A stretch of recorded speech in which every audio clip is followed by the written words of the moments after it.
حضرت خواجہ اویس قرنی رحمۃ اللہ علیہ کے مزار سے نکلے تھے چلا گاہ کی طرف گئے. ہر طرف پہاڑیاں ہیں، ایسے جیسے بلوچستان کی خشک پہاڑیاں ہوں.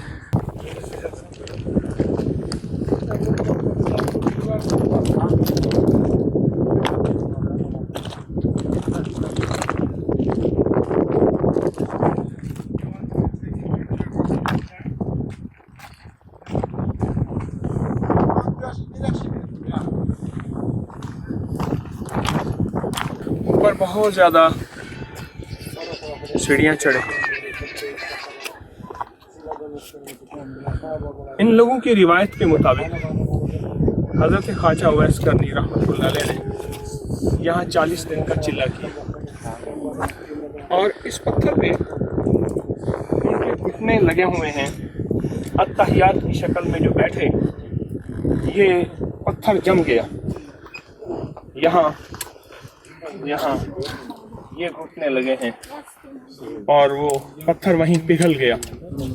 ایسا جلالی ذکر کیا، ایسا جلال کے ساتھ اللہ کا نام لیا، اور ایسا بہت زیادہ کمال.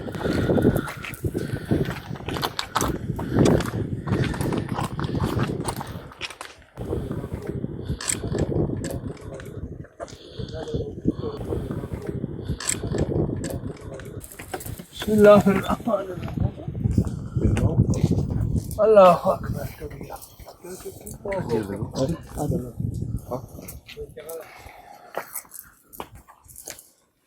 بسم اللہ الرحمن الرحیم.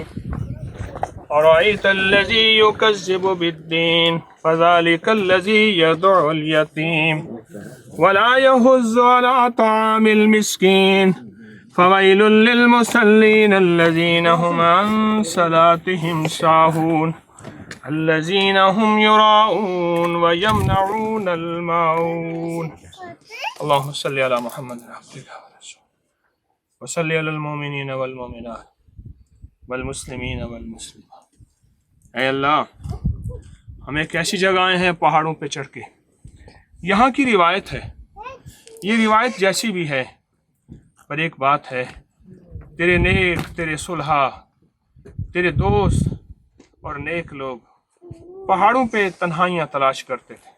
یا اللہ، دنیا میں ایسی جگہ کوئی کہیں ہوتی، اکیلے بیٹھے رہتے یاد تیری دل نشی ہوتی.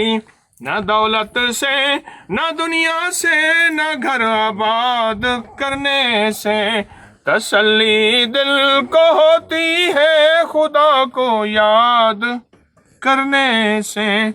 اللہ، یہاں بیٹھ کے وہ یادیں، یہ غار ہیں، پہاڑ ہیں، یہاں کے لوگوں نے یہاں مسکن بنایا ہوا ہے جو یہاں کے بڑے ہیں.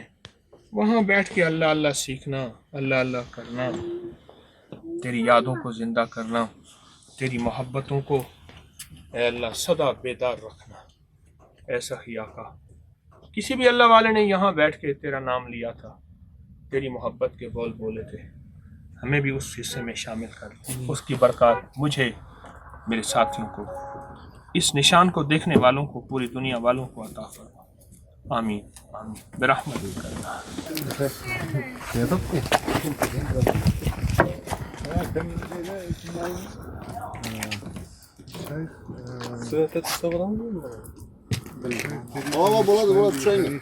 السلام علیکم ورحمۃ اللہ. السلام علیکم.